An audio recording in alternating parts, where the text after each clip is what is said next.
Every morning my eyes from sleep, and I fight to get myself together.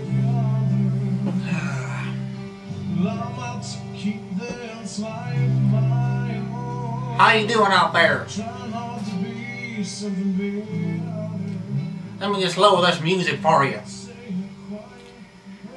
Listen to some of my friends, Forgotten by Friday. The music just makes me relaxed, you know, kind of like the calm before the storm kind of thing.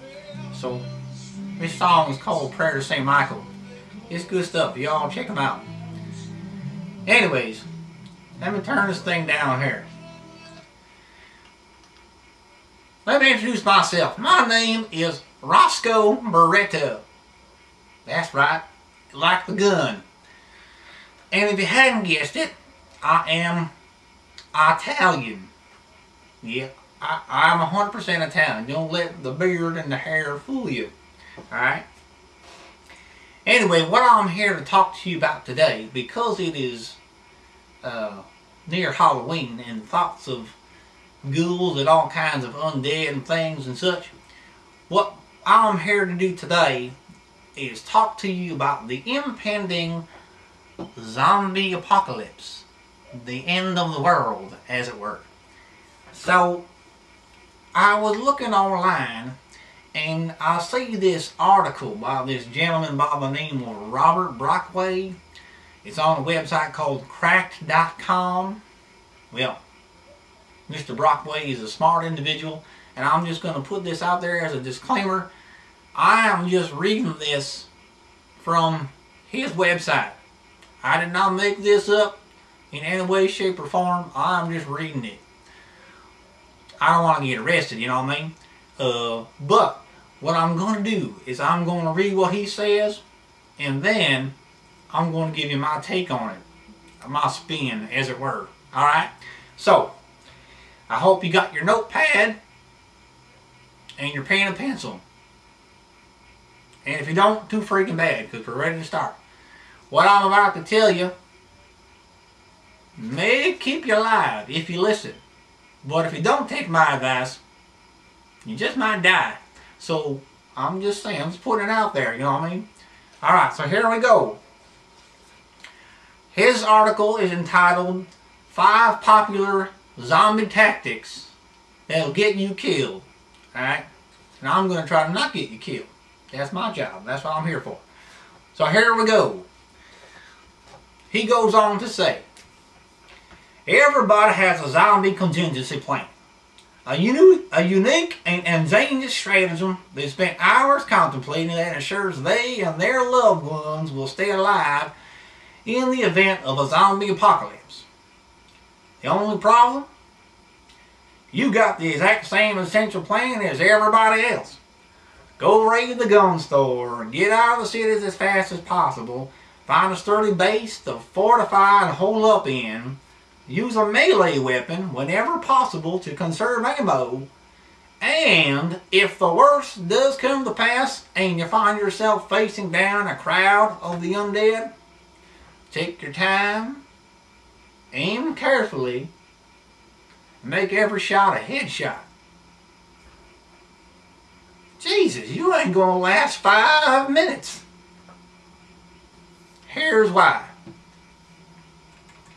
Alright, raiding the gun store, number 5.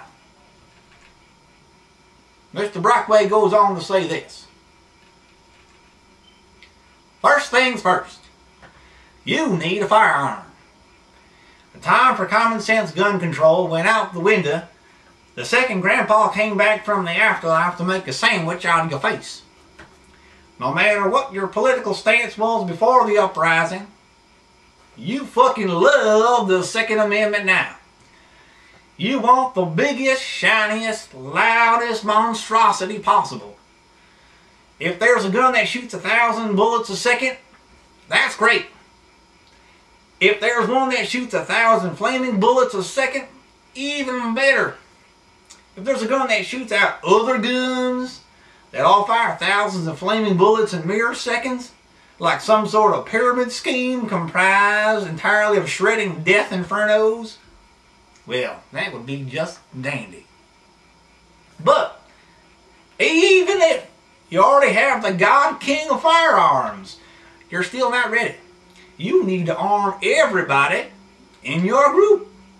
You need spares just in case, and you need ammo, and lots of it. In short, you need to get to the gun store. The only problem being, so does everybody else. Alright, the closest gun shop to your house is also the closest gun shop to 1,000 other people's houses. And at least a few dozen of them are going to get there before you. Assuming that the place isn't cleaned out, probably because the shop is either locked down like a fortress, or because the owners are barricaded inside, and would rather like to keep their livelihood and defensive measures. Thanks, you still need to get your arsenal. See, owners of gun stores tend to like guns, kind of like myself. And people that like guns not only generally want to keep them, but are also quite capable of using them. Now, you and 1,000 other people are on the outside of a suburban fortress, hurling pretty pleases at a half-insane, heavily armed, trained marksman inside the building. Not only are you not coming away from the gun store with a shiny new weapon, you'll be lucky to get out of there without an impromptu sunroof installed in your skull. I'm just saying. Alright, so that's what Mr. Brockway says. Now, this is my take on it. Alright, yeah, you need to get to the gun store, but hell, why wait till all this shit comes rolling down? Get to the gun store like yesterday. You know what I'm saying? Alright, if you ain't got the money for it, well, you could either save up money or you could, well, borrow it. Hell, you could even steal it. Yes, if you don't mind getting arrested.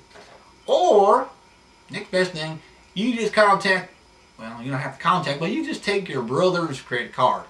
Hell, he ain't using it anyways. I mean, look, not for anything important anyways. Maybe, you know, paying his rent and stuff like that. Whatever. This is more important. Damn it. Well, anyways, you want to get as many handguns and rifles and shotguns, as we all know, which is the ultimate zombie repellent, as you can, without going bankrupt or bankrupting your brother, as the case were. Oh yeah, don't forget, you might want to get yourself some grenades and rocket launchers. They do a lot of damage. They can take out a lot of them mothers. Like I said, don't forget the ammo. You want ammo, and you want lots and lots of it. Hell, a gun ain't no good without it. Unless you want to use it as a club. But that's what baseball bats are for. So anyways, get as much as you can that you can put in your car or truck without blowing out your tires. Or blowing out your engine, as it were. I am a gun expert after all. Beretta is my last name. Alright. So, let's move on to number 4. Get out of town. Alright, Mr. Brockway says this. A major city is the absolute worst place to be in the event of a zombie uprising. The population density alone spells trouble. So the further you can get away from civilization, the better. At the very first sign of trouble, you need to get the right the hell out of there. In fact, everybody does. And what happens when everybody in a city needs to get somewhere at the same time? Like, say, rush hour? That's right. Deadlock. It's just that this time, there's a bit more emphasis on the dead. You see. Well, blindly following your knee-jerk flee response has dropped you straight in the middle of super rush hour, a hellish place where you sit futilely trapped in a confined space, surrounded by people who may or may not be already infected, but are certainly standing around looking delicious to the zombie hordes. You just want to get out as quickly as possible. But now look at you. Stuck in an unmoving meat line with 1,000 other morsels, and the only other thing your car's doing is keeping the freshness in until the ravenous human can openers get there. Here's my take on it. Alright, yes, you want to get out of the city, and it's kind of like getting to the gun store. Why the hell wait till the shitstorm comes down? Get out of town like yesterday. You know what I'm saying? Basically, get yourself, this is a good one, you want to get yourself the biggest, baddest, dump, tow, monster Mack truck that you can get. This way, you can take out tons of them zombie chumps in one fell swoop and keep on going. Hey, it'll be like shooting like human speed bumps. Boom, boom, boom, boom, boom, boom. It'd be like pinball too. Bing, bing, bing, bing. Come be have a lot of fun. Now, the thing that I was thinking about is, you want to get out of the city? Move out to the country. That's what I'm saying. Move out to the country. Someplace like Texas where there ain't nothing around for miles. Hell, you know what? Move out to the desert. You get a house out there, fortify up in, you could see these damn things coming for miles. I shit you not. As a matter of fact, probably before you see it coming, because it's so damn hot, and well, let's face it, rotten flesh and heat don't exactly mix. So you're likely going to smell them coming before you see them coming. That's just enough warning, as it were, for you to get your high-powered rifle with that night scope and shoot them some bitches down one at a time before they even get close to you. Now that's what I'm talking about. Hopefully though, we're not dealing with them slow zombie types. Well, I mean, hopefully you are, I should say. That's unless you're a sportsman and you like things that move around quick. But if you got them some bitches that move around like 28 days later, boy, you better be a good shot, tell you what.